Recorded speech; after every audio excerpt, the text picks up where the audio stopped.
Hey guys, welcome to my channel. In this video, I will teach you how to understand native speakers because I know their speech can be so confusing and I've been there, I've done that. I still cannot understand certain groups of people and certain communities. If you're interested, continue watching this video.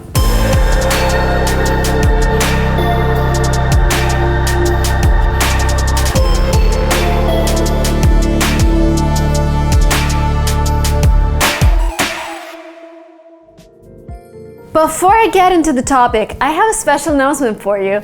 My team, LinguaTrip, and we're putting together an email campaign. We're putting together a lot of newsletters to help you guys learn English. We work in the newsletters where we're gonna teach you how to learn English faster. You're gonna get curated information from my videos. You're gonna get like top 5, top 10 idioms that you can use, advice on how to get a job abroad, like a lot of useful information provided by me and my team. So if you're interested in being a part of this exclusive email list, there is a link below. Just give us your email. We're not gonna spam you. It's still gonna be very useful. You can unsubscribe anytime. The link is below, and I will see you soon in my next email. Thing number one that you have to remember is that a language that I use, a language that you learn at school, can be very, very different from what some native speakers produce. Because there are a lot of dropped letters, like I saw him. Real ones, I saw him. Instead of saying I saw them, a native speaker would be like, I saw him yesterday. And this them is really, really subtle, so you really need to learn to catch it, and you just need to learn that there are a lot of dropped letters, and just get used to that. Another thing that native speakers do is linking words. What day and time works best for you? So if I wrote it, it would be day and time, like one word. It's like singing, and I think if you're singing in your own language, I would highly advise starting singing in English, because when I started singing in America, my singing teacher would be like, Marina, why are you singing like that? You are not talking like that. And this is something I had to work on, making my speech more smooth, linking words, and also working on vowels. That was my another mistake. Somehow I was singing with my mouth kind of half shut. And he was like, no, American language is about vowels. You have to have really bright vowels. And this is another thing I was working on with my singing teacher. So again, two things that you should remember. Drop letters happen all the time. They don't teach you that at school. And second, linking words.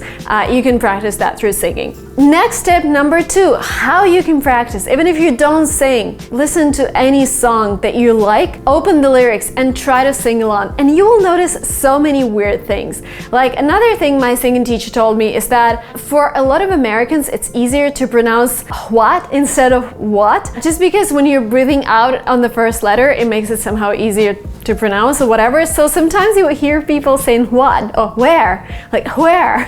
She does this whole often and where thing. I don't do that, so it's a little weird for me, but if you listen to American songs, you would definitely notice that. Especially, I think I've heard it a lot on the East Coast, and when I was watching the House of Cards, the TV show, they did it all the time. Again, this is something that Americans do. When I was listening for Britney Spears' song, Baby One More Time, I couldn't understand why is baby transforming to something uncomprehendable. Like, this is the way she pronounces baby. One more time. This is the way it works. A native speaker would understand, but you wouldn't unless you go through lyrics, unless you try to sing along with the singer. You would understand that these things, yes, they exist. I was like super amazed by the British language because when I came to the UK, there is this city called Reading. But if you spell it, it's like reading, like you know, the verb reading. And I was like, why are you saying reading instead of reading? And my friend was like, just because we do that. And like Greenwich, the part of London, you like if you follow the English language rules, you would never read Greenwich. You would read like Greenwich or something. You're from Greenwich.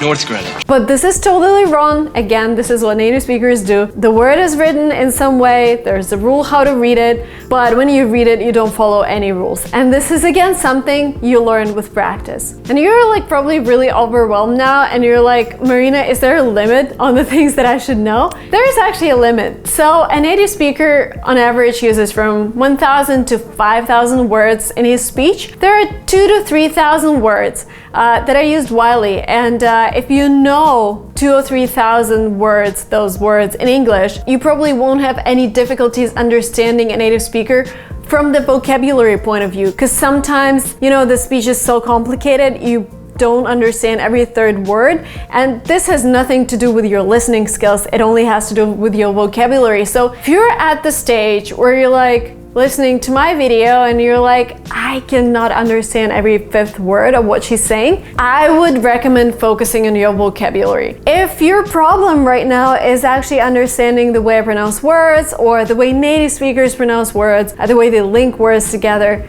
this is all about practice, so just follow tips from this video and you're gonna be advanced in listening in 3 or 4 months. Another advice from me: watch native speakers' mouth. If you cannot get the meaning by just listening to them, when you watch their mouth, you're like, oh, this is the way they're putting it together, and it gives you an additional idea. And in a lot of cases, it's a lot easier to understand a native speaker if you're together in a room, because A, you know the context, B, you can watch his mouth. So the second easiest thing to understand, if you're watching a TV show or you're watching a YouTube blog, switch on the subtitles, switch on captions, and you would be able to follow whatever the native speaker is saying and then read the subtitles, but please focus on their mouth. Don't focus on subtitles. They're just there to help you so you could stay engaged with the video, because sometimes you just lose sense of what is happening. But again, watching native speakers' mouth would actually help you pronounce things in the right way and understand them at the same time. And if you want to check if you're advanced or not, try calling customer support in English. This is the hardest thing ever. I'm currently looking for a new assistant, and the level of English that I want from my assistant, this level when you're able to call someone in the US or in the UK or whatever English-speaking country and tell them that they're doing something wrong, and you want something faster from them. Sometimes I have these partners that are, you know, delaying payments, etc. And I want my assistant to be able to just call them, make sure she's sounding or he's sounding very legit. And I think this is like the top level of English, when you can call someone and be frustrated and actually get what you want. So if you want to practice that, you can call customer support of any like big e-commerce company or whatever and just practice your English. Just ask them, I don't know, call booking.com or Expedia and ask them what's the best hotel in New York, ask for recommendations, and see how you perform over the phone. Like, this is top level. My next advice, if you're just starting out with understanding native speakers, I would say that, and a lot of people would agree with me, Canadian accent is actually the easiest accent out there. For me, it sounds like a mixture of British and American accent. It's a little more reserved than an American accent, and it's a little more vague compared to the British one.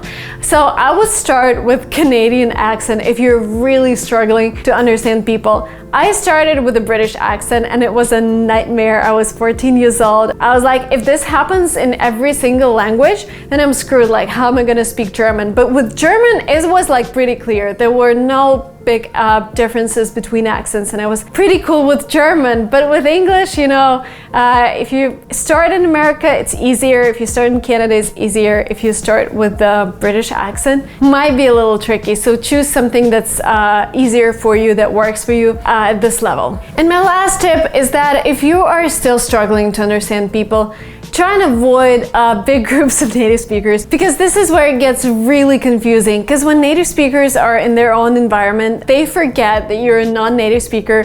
They start using all the slang words. They start referring to topics you have no idea about. They start speaking very fast, and I hate going to bars with native speakers. Like, even now, it gets so loud, I have to scream. I hate screaming. My voice is naturally not very loud, and I have to be in that environment where I don't understand half of what people are saying because it's so loud, and again, they're speaking too fast. And you know, at the same time, I don't really like to be in that conversation because I have to scream a lot. So I would avoid those situations if you're still at the beginning of your journey of trying to understand native speakers, because that will be intimidating, you'll be confused, and you'll just be discouraged. You'll be like, oh, I'm never gonna get what they're talking about. So just avoid those situations and stay peaceful, and take a small step every day to understanding native speakers. That was it from me, guys.